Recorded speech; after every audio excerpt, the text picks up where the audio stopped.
No livro de Apocalipse, capítulo 3, do versículo 11, se você quiser abrir a sua Bíblia e quiser também destacar esse texto, é muito válido. Diz assim a palavra do Senhor: venho em breve, retenha o que você tem, para que ninguém tome a sua coroa. Olha só, Apocalipse 3:11, venho em breve, retenha o que você tem, para que ninguém tome a sua coroa. Curve sua cabeça, feche seus olhos e vamos orar por esta mensagem. Pai, nesse momento, eu quero colocar diante do Senhor, meu Deus, essa mensagem que eu sei, meu Pai, que foi gerada pela inspiração do Teu Espírito. Que ela venha, Pai, como uma palavra de despertamento para a Tua igreja. Tanto os que estão aqui, Pai, nessa plenária, quanto todos aqueles que vão estar acessando nas redes sociais e também pela Sentinela TV. Que o Senhor, Pai, ministre no coração de cada um. Ministre no coração de cada um. Execute o seu bom plano e propósito. Nós aqui, Pai, liberamos a nossa mente, para que o Senhor possa ministrar e sacudir as nossas estruturas espirituais, para que o Teu plano seja executado da melhor forma possível nas nossas vidas, no nome de Jesus. Se você crê, diga amém. Apocalipse 3:11, venho em breve, retenha o que você tem, para que ninguém tome a sua coroa. O tema da nossa mensagem de hoje é: guarda o que tu tens. Guarda o que tu tens. E o interessante, irmãos, que você for pegar o contexto desse texto, você vai ver que Jesus falou essa palavra para uma igreja numa cidade chamada Filadélfia.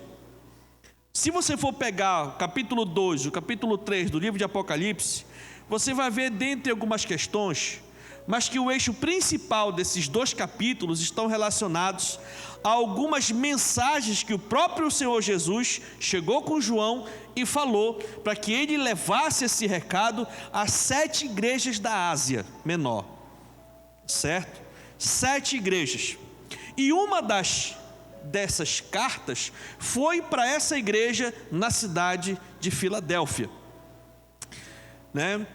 Hermeneuticamente falando, se a gente for dar uma olhada, a gente faz uma projeção para que essa palavra serviu para aquelas igrejas, mas que também o Senhor Jesus mandou o registro, porque durante a história, muitas igrejas, muitas pessoas podem se encaixar dentro daquela realidade em que essas igrejas estavam se encontrando. Então essa palavra, ela foi dirigida para aquelas igrejas, mas também a gente vê claramente que foram palavras proféticas. Não serviu só para aquela igreja, mas servem para todos aqueles que se colocam naquelas condições em que estavam aquelas igrejas. Amém ou não amém? Então é uma palavra para aquela geração, mas também uma palavra para a nossa geração. E o interessante é que essa cidade, Filadélfia, ela desfrutava de uma localização estratégica de acesso entre os países antigos de Frígia, Lídia e Mísia. Eram países pequenos que eram conectados e ela ocupava uma posição central estratégica ali. Essa cidade foi fundada pelo rei pérgamo chamado Átalo, cerca de 140 anos antes de Cristo. E esse governador foi conhecido pela sua lealdade ao seu irmão, o imperador. E o imperador, para presentear o seu irmão, construiu essa cidade e deu de presente para ele governar. Meu Pai eterno. E por causa disso, como foi um presente do imperador para o seu irmão, a cidade foi chamada Filadélfia, que significa amor fraternal, amor de irmãos. Foi um presente de um irmão para o outro, tá certo?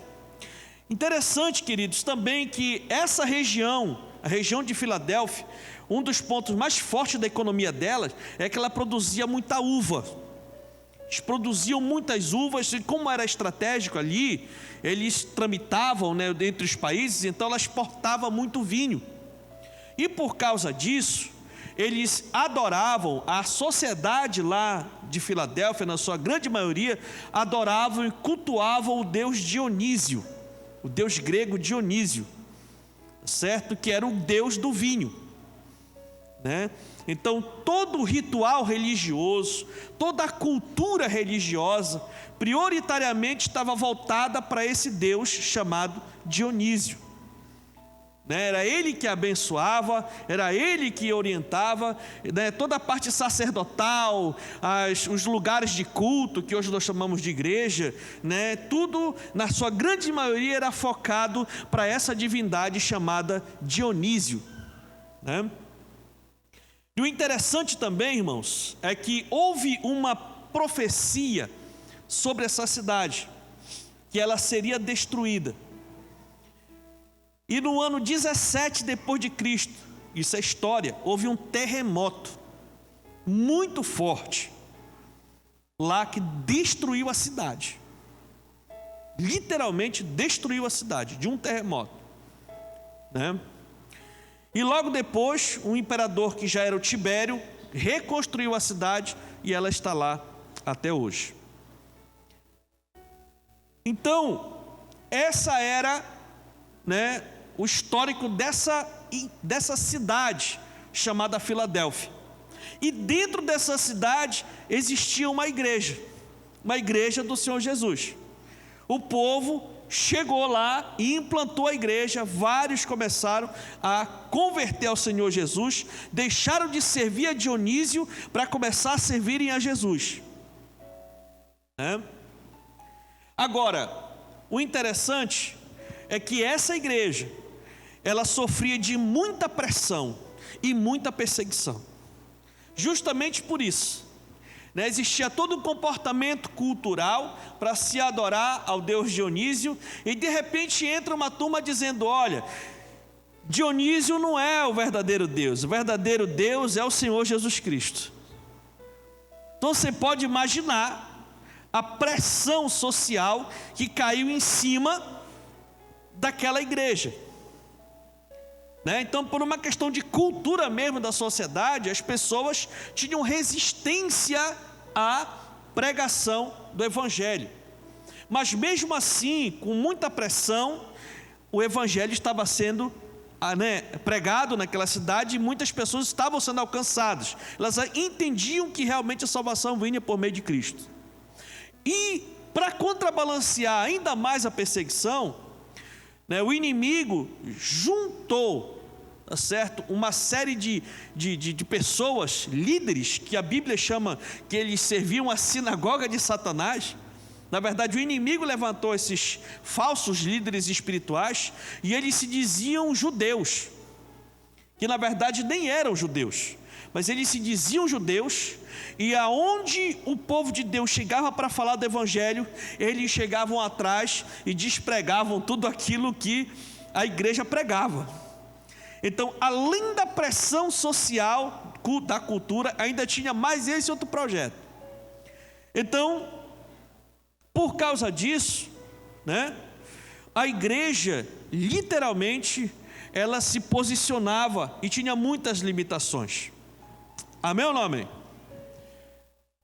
E a gente estudando sobre isso, lembrando sobre essas coisas e lendo, de repente, a gente começou a ser ministrado. E comparada às outras igrejas da Ásia, das 7 igrejas da Ásia Menor, a igreja de Filadélfia era uma congregação fraca e limitada, né? Não era uma igreja de relevância, não era uma igreja, né, que conseguia influenciar a sociedade. Nos dias de hoje era como se fosse uma igrejinha. Era um povo ali simples, pequeno, que estava ali, sabe, queridos? Mas ela poderia ser, aos olhos humanos, uma igreja fraca e limitada, mas essa igreja dependia única e exclusivamente de Deus.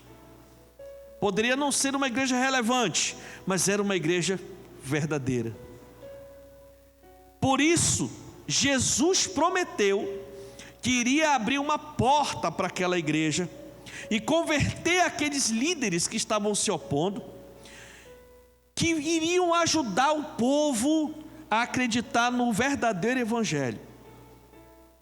Então, Jesus viu a perseverança, viu que era uma igreja séria, e ele liberou essa palavra: eu abro a porta que ninguém fecha.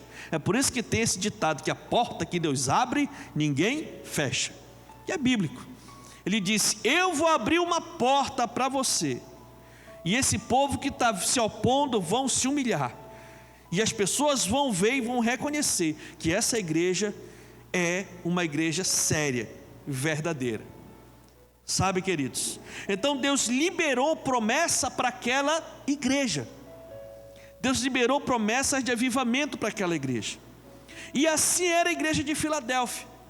Uma igreja simples, de pessoas simples, mas que receberam promessas de um grande avivamento, de um grande crescimento, ao ponto de influenciar a sua geração. Então essa era a igreja de Filadélfia naquela época, quando Jesus liberou essas palavras. E o interessante é que em muitos aspectos, a igreja em Óbidos, a nossa igreja aqui em Óbidos, se assemelha à igreja de Filadélfia. Por quê, pastor?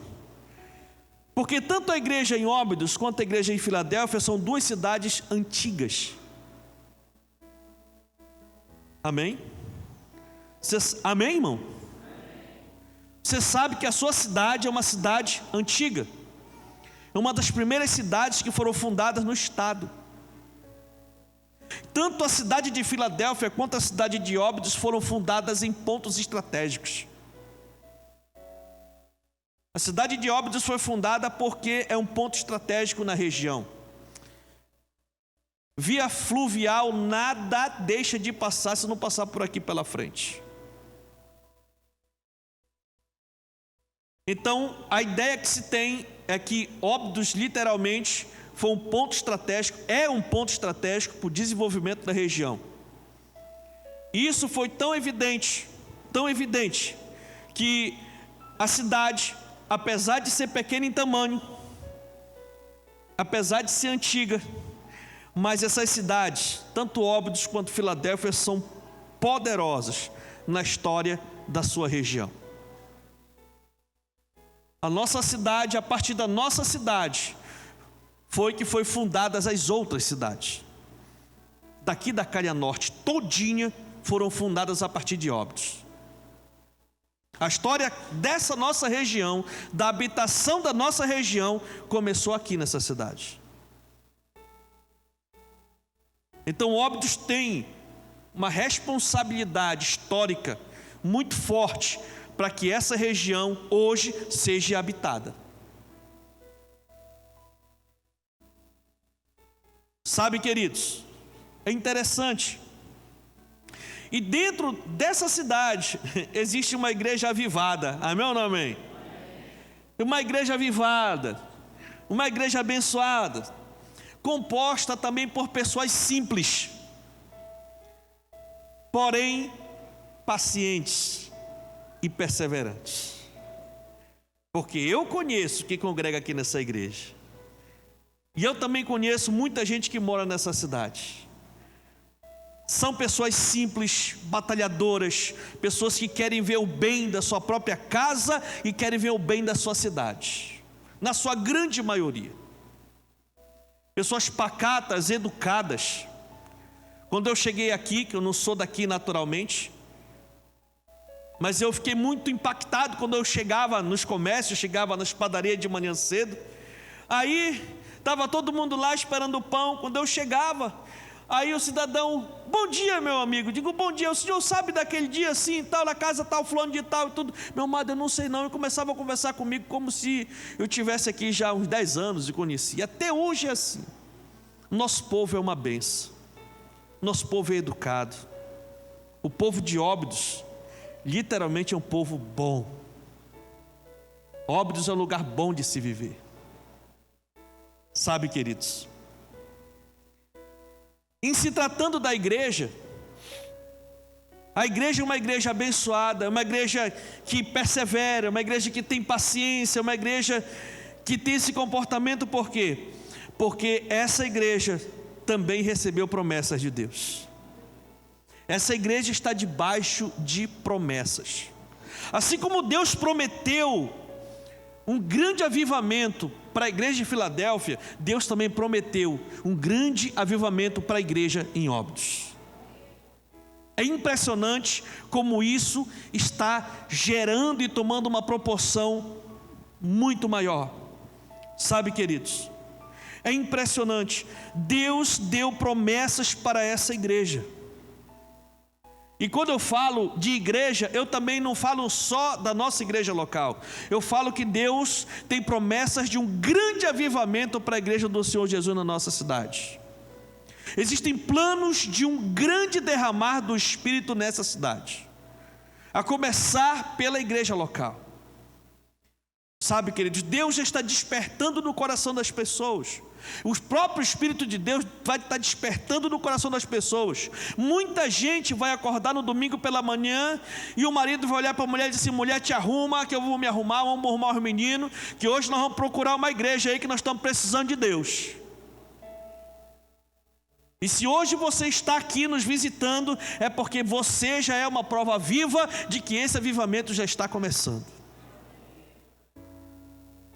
Nós estamos debaixo dessa promessa, e chegou o tempo dessa promessa se cumprir, porque isso não depende nem de mim e nem de você, mas depende daquele que é o cabeça da igreja. Jesus está voltando, e convém que todas as suas promessas se cumpram, incluindo uma promessa de um grande avivamento. Deus prometeu que irá abrir portas e mudar a vida de muitas pessoas nessa cidade. Sabe, queridos, entenda isso. Deus prometeu que irá abrir portas, e vai mudar a vida de muitas pessoas nessa cidade. E o interessante é que isso já está acontecendo. Nós já estamos vendo, sabe, o que Deus está fazendo na vida de muitas pessoas. Pessoas que vieram para Jesus só com sonhos e expectativas. Às vezes muitos vieram até sem sonhos e sem expectativas. Mas Deus começa a mudar a mente, Deus começa a tratar, Deus começa a abrir portas e as coisas começam a acontecer. Sabe, queridos, Deus está trabalhando no meio do seu povo. Agora Ele também liberou uma palavra.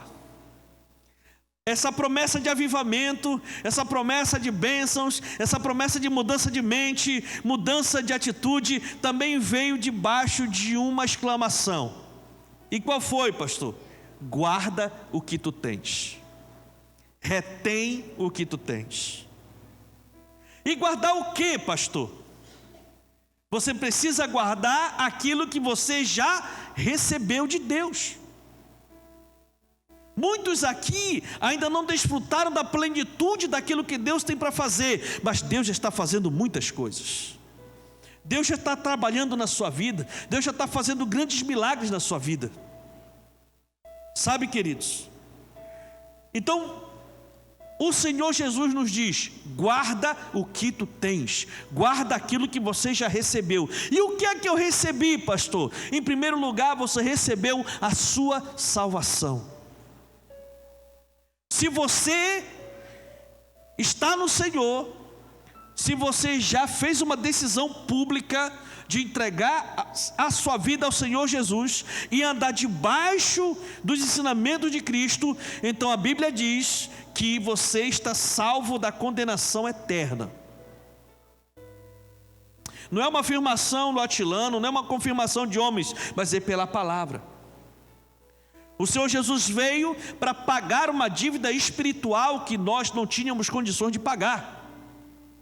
E quando nós reconhecemos esse sacrifício, automaticamente o nosso débito espiritual é cancelado e agora nós temos a promessa da vida eterna. E é para lá que você vai, em nome de Jesus. É para lá que eu vou.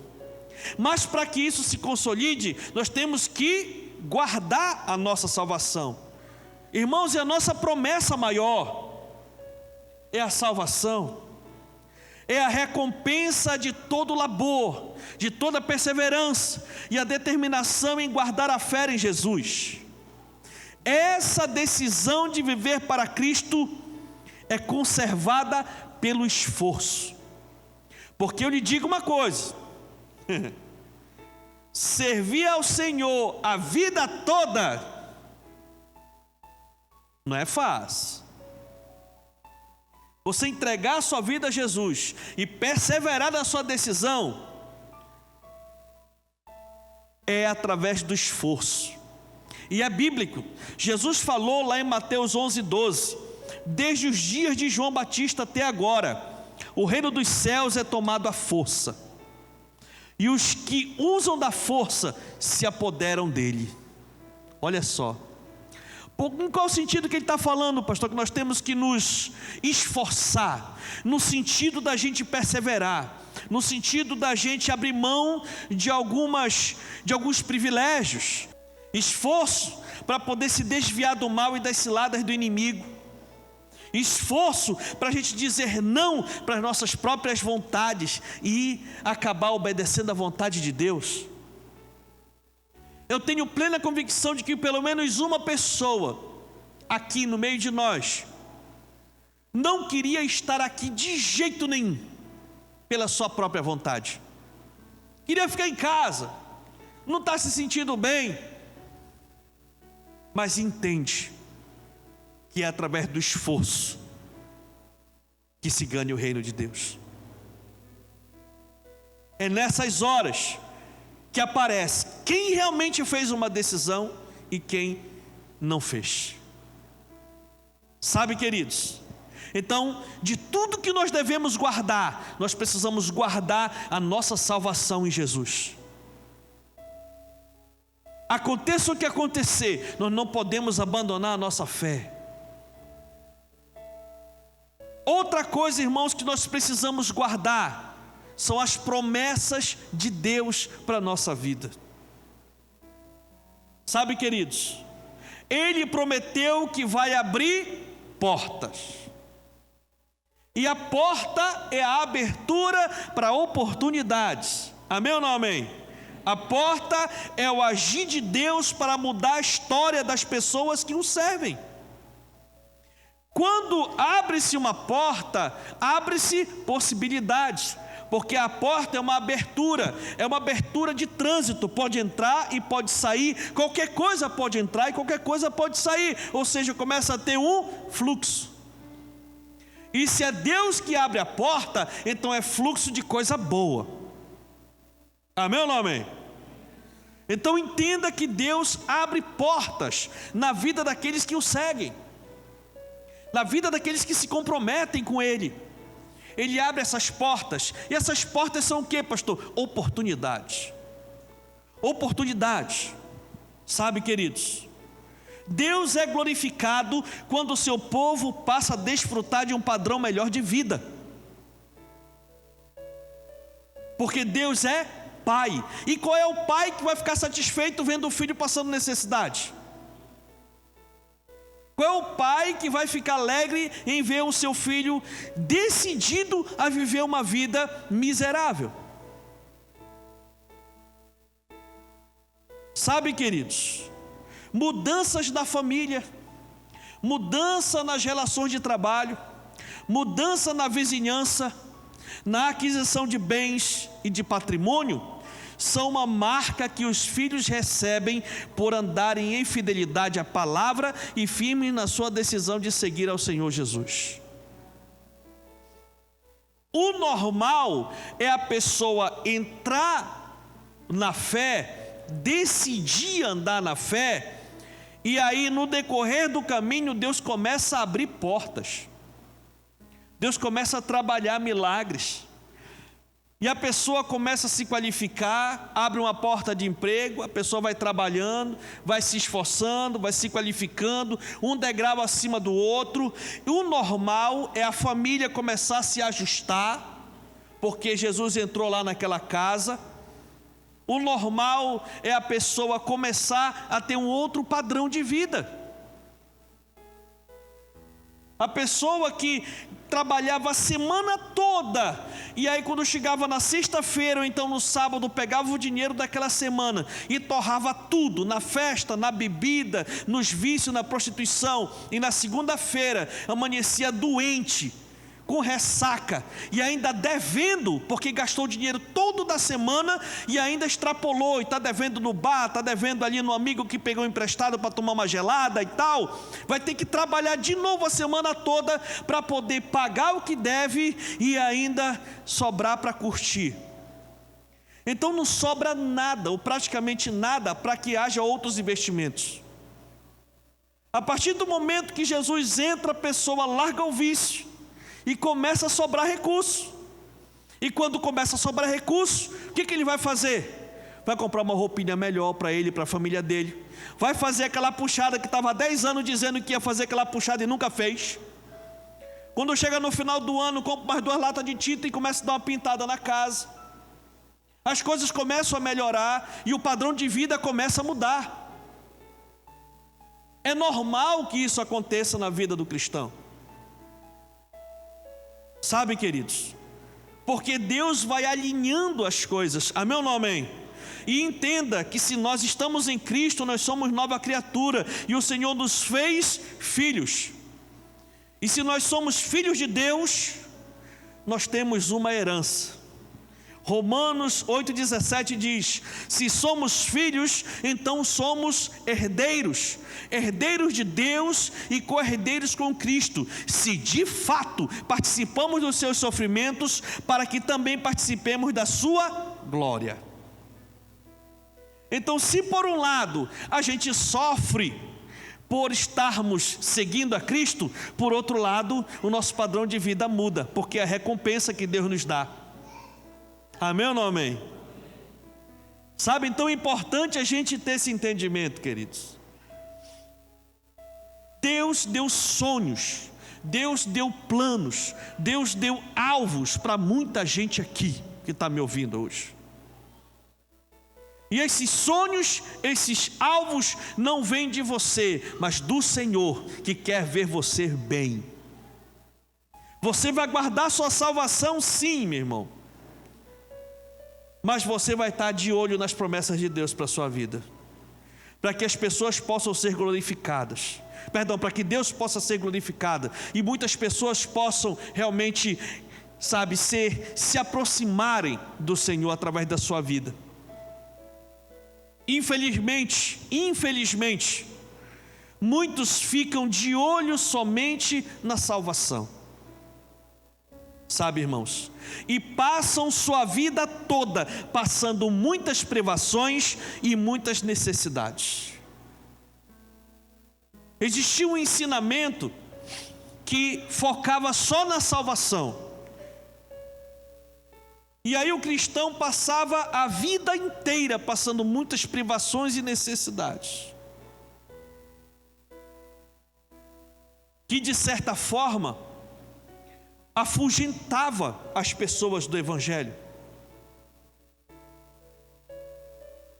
porque existia um ensino que dizia qualquer coisa voltada a um padrão de vida melhor já estava relacionado à avareza e já estava relacionado a bens materiais, acumular tesouro na terra, que na verdade a doutrina é totalmente diferente.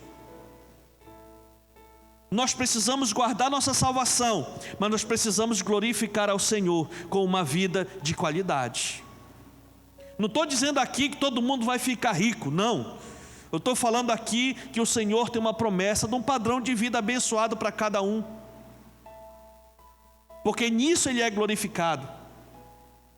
Porque é meio complicado, várias pessoas no decorrer desses anos chegam comigo: pastor, tinha uma coisa que eu nunca entendia, por que as pessoas seguem e servem ao Deus do ouro e da prata e passam tantas necessidades? Então, o normal é que quando a pessoa entrega a vida a Cristo, caminha nos caminhos do Senhor e as portas vão se abrindo. Esse é o normal. E se não for assim, então tem alguma coisa que está fora do esquadro e precisa ser alinhada.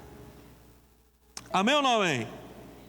Então, queridos, interessante também que chega ao ponto de muitas pessoas que só olharem para a salvação e não se preocuparem aqui com a sua vida, não se preocuparem em dar um padrão de vida, pelo menos razoável para os seus filhos, mas infelizmente chega ao ponto de muitos filhos não quererem seguir a Jesus, e muito menos se envolverem na obra em tempo integral, porque veem as carências e as dificuldades dos seus pais na obra de Deus.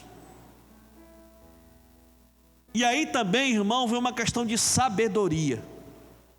Você que é papai, você que é mamãe, você quer ver o seu filho nos caminhos do Senhor? Você quer ver o seu filho livre das mazelas do mundo?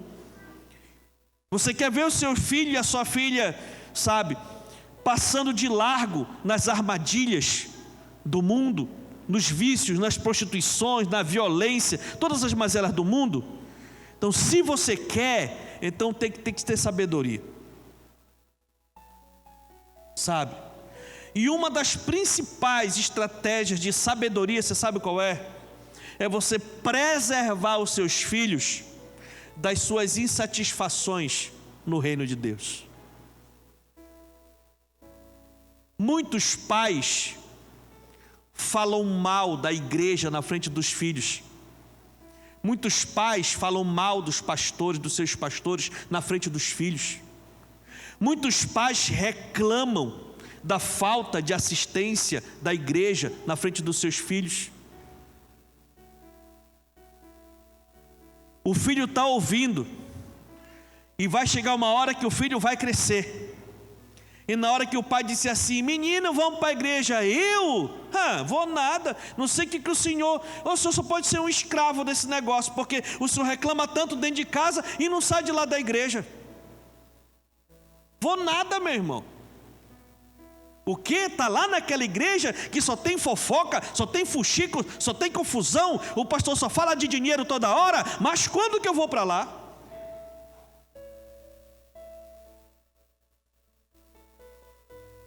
Tome muito cuidado com o que você fala na frente dos seus filhos, porque é o caminho que você está ensinando para eles. Se você tem alguma insatisfação, se você está passando por algum problema, preserve os seus filhos disso, se você quiser que eles andem no caminho de Deus. Porque eu conheço, infelizmente são testemunhos, conheço filhos de líderes, filhos de pastores, que não querem de jeito nenhum se envolverem nas coisas de Deus, porque os seus pais não tiveram sabedoria e ficavam falando na frente deles aquilo que eles estavam vivendo no meio das suas relações com a sua liderança. Tome muito cuidado, seja sábio. Ensine o caminho certo para o seu filho, e ensine o caminho do perdão, ensine o caminho da reconciliação, ensine o caminho de um verdadeiro cristão. Assim você vai preservar a alma do seu filho, e ele vai olhar para o Evangelho, ele vai olhar para a igreja do Senhor, ele vai olhar com o olhar certo. É uma igreja que não é perfeita, é uma igreja que está em aperfeiçoamento.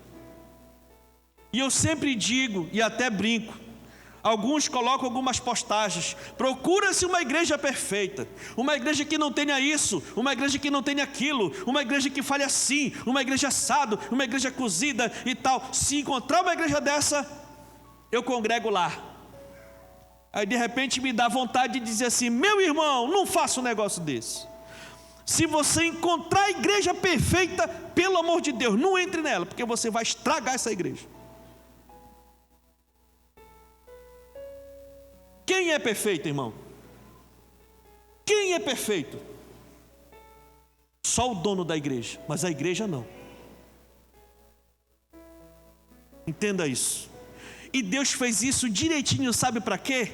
Para provar o seu povo. Só quem vai para o céu é quem vai perdoar, e quem vai aprender a viver em coletividade, porque no céu ninguém vai viver sozinho. Ou você aprende a viver como igreja aqui na terra, ou você nunca vai entrar no céu. Ou você aprende a perdoar, aprende a relevar, aprende a considerar, ou então não vai dar de entrar.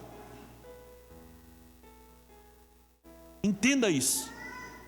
Isso é uma verdade e uma realidade, e eu, como pastor dessa igreja, jamais iria deixar de lhe dizer o que é a realidade do reino de Deus. Sabe, queridos?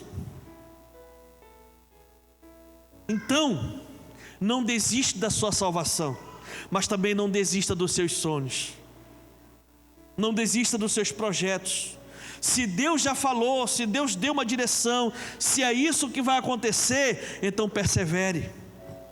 Não desista, pois são portas que Deus abriu em sua alma para transformar a sua vida.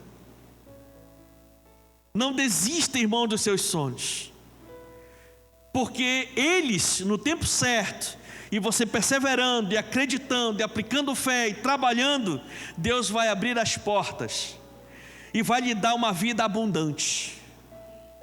E muitas outras pessoas vão ser atraídas pela mudança na sua vida. Sabe, queridos?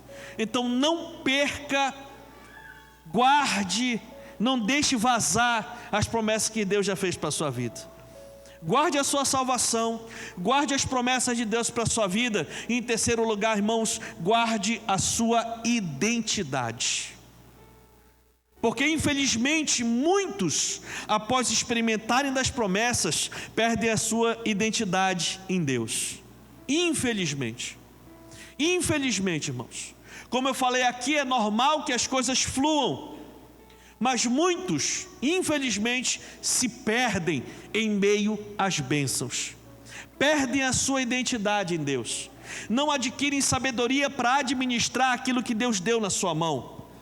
Infelizmente, irmãos, nesses anos de ministério, eu já vi pessoas que depois de um tempo perseverando e sendo fiéis, entraram para a igreja e fizeram uma linda trajetória. E aqui na igreja, como eu já falei, é um grande campo de treinamento. Muitos, quando estão na igreja, aprendem a tocar, aprendem a cantar, adquirem profissões por meio da igreja, habilidades por meio da igreja. As pessoas do envolvimento do corpo de Cristo começam a desenvolver habilidades, e por causa disso as portas se abrem.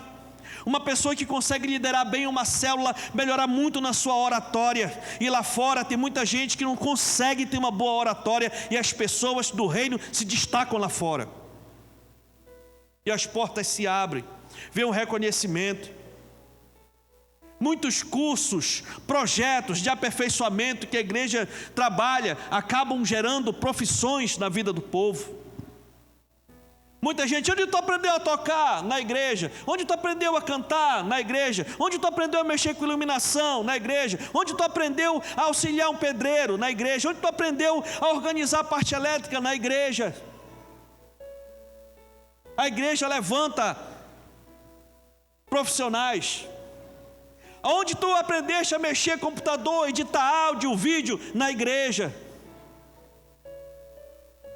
E as portas se abrem. Há um tempo atrás a igreja trabalhou um curso profissionalizante de protético, um monte de protético que sabe mexer, nas dentaduras do pessoal, trocar e fazer todo aquele sistema lá, e até hoje estão vivendo dessa profissão,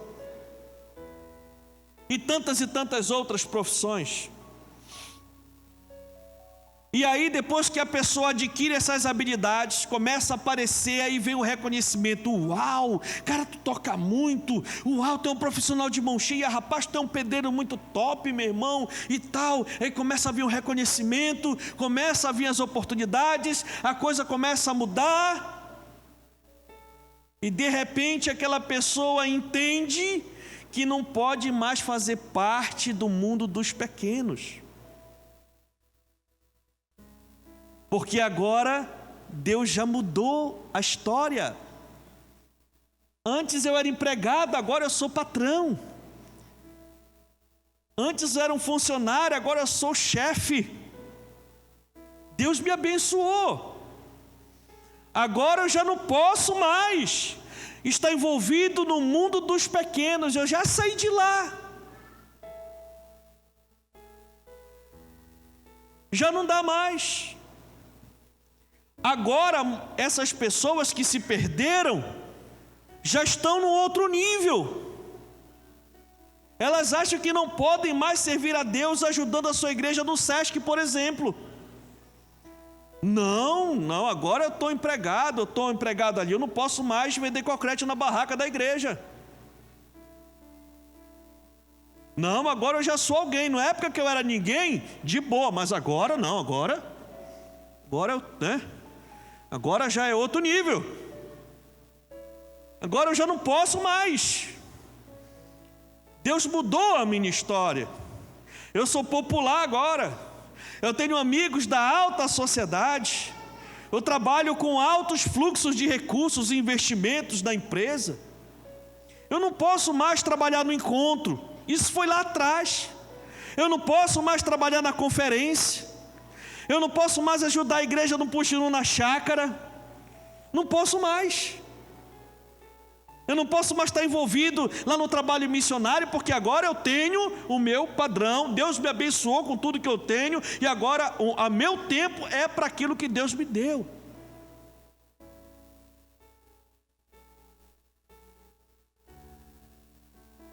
E o pior é que se alguém ousar em falar alguma coisa, se o pastor for falar alguma coisa, eu saio da igreja. Eu saio da igreja. Eu vou dar um gelo nele, que ele não está falando mais com qualquer pessoa. Aí eu quero ver como é que ele vai se virar sem o meu dízimo.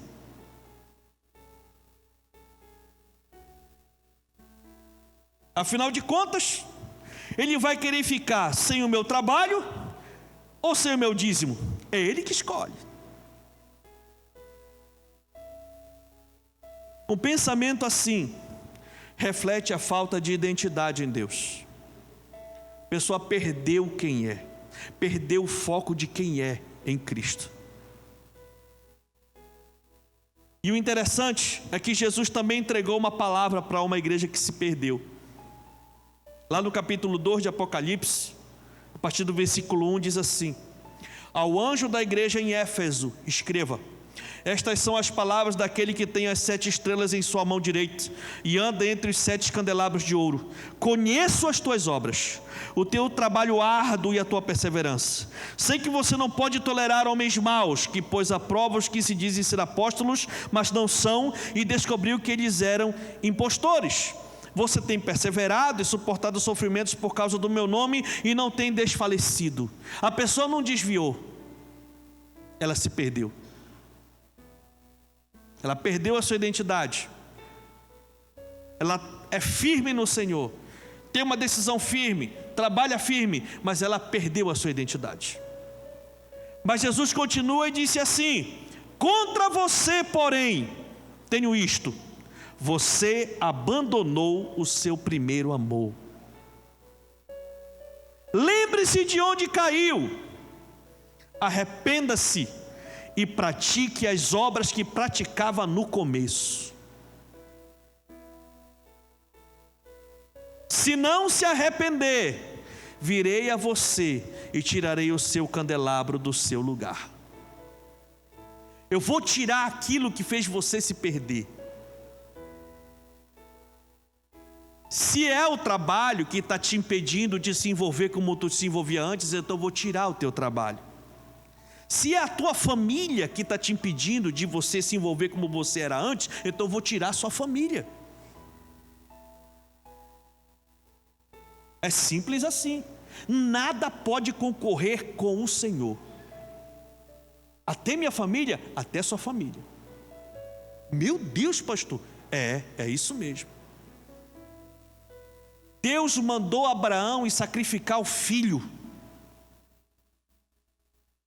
Olha, Deus mandou Abraão matar o seu próprio filho por amor dele. Olha o teste, olha a prova. Nada pode concorrer, irmãos, Sabe, não basta só ser crente, ter uma vida firmada no Senhor Jesus. Se Ele lhe chamou com um propósito no serviço dele e não está fazendo, deixou o seu primeiro amor. E o problema é de quem está assim é um só. Qual é? É perder a bênção. Não é perder a fé, é perder a bênção. Amém? Arrependa-se, porque você abandonou o seu primeiro amor. Lembre-se de onde caiu. Arrependa-se e pratique as obras que praticava no princípio. Se não se arrepender, virei a você e tirarei o seu candelabro do seu lugar. Irmãos, eu já vi pessoas perderem a sua vida por conta do orgulho e da soberba. Eu já vi. Eu já vi pessoas perderem suas famílias. Eu já vi pessoas perderem os seus bens. Eu já vi pessoas perderem os seus projetos. E eu já vi pessoas com seu nome na lama, por terem perdido a sua identidade em Deus, por terem mudado o seu coração. Chegou para a igreja uma pessoa muito, humilde, muito serva, envolvida, buscava o Senhor de madrugada, nos projetos e tal. Aí Deus foi trabalhando, foi abençoando, aí a pessoa mudou. Aí já não era mais a mesma pessoa. Eu não estou falando, irmãos, de mudança de rotina, porque a gente sabe muito bem, a pessoa que era solteira na igreja, ela tinha um tempo muito maior para estar na igreja. Está casado, tem que cuidar da família e está também envolvido na igreja. A gente sabe que muda a rotina. Eu estou falando da mudança no coração, na motivação. E eu já vi pessoas colocarem relacionamentos acima do reino. Já vi pessoas colocarem o seu trabalho acima do reino. Já vi pessoas colocarem, toda a sua trajetória de vida em um projeto que passa. Isso aí perdeu a sua identidade. Quando ele diz, guarda o que você tem, também fala da consequência de não guardar. Como ele fala lá no versículo 11 de Apocalipse 3. Venho em breve, retenha o que você tem, para que ninguém tome a sua coroa. Então existe a possibilidade real daquilo que já tem acontecido com você sair da sua mão. Existe uma possibilidade daquilo que o Senhor lhe entregou ser encaminhado para outra pessoa. Mas pastor, por quê? Você sabe por quê? Porque você é filho. E se é filho, então você recebeu uma herança. E herança, o dono dá para quem ele quiser. Mas eu tenho direito, mas se o dono não quiser lhe dar e entregar para o outro, ele faz, porque ele é o dono. Deixou tudo registrado, tudo organizado. O filho ou filha pode procurar de qualquer jeito, não tem direito, porque o dono da promessa encaminhou para outra pessoa. E no Salmo 24, no versículo 1 diz: do Senhor é a terra e tudo que nela se contém, o mundo e os que nele habitam. Todo ouro, toda prata, todo dom perfeito vem de Deus, e Ele distribui para os seres humanos de acordo com a vontade dEle. Então, se Ele é o dono, Ele dá para quem Ele quiser, e Ele dá e Ele tira, até a vida. Sabe, queridos? Então, guarde a sua salvação e as suas promessas e a sua identidade em Deus. Não deixe que ninguém tome o seu lugar, porque Deus reservou um lugar especial para você. Deus reservou um local para você. Mas se você rejeitar esse local, se você rejeitar essa coroa, Ele certamente pega e coloca para uma outra pessoa. Mas eu sei que isso não vai acontecer, porque você recebeu essa palavra de despertamento, e você vai guardar aquilo que você já recebeu de Deus. Amém ou não amém? Fique de pé no nome de Jesus e aplauda ao Senhor, porque Ele é bom.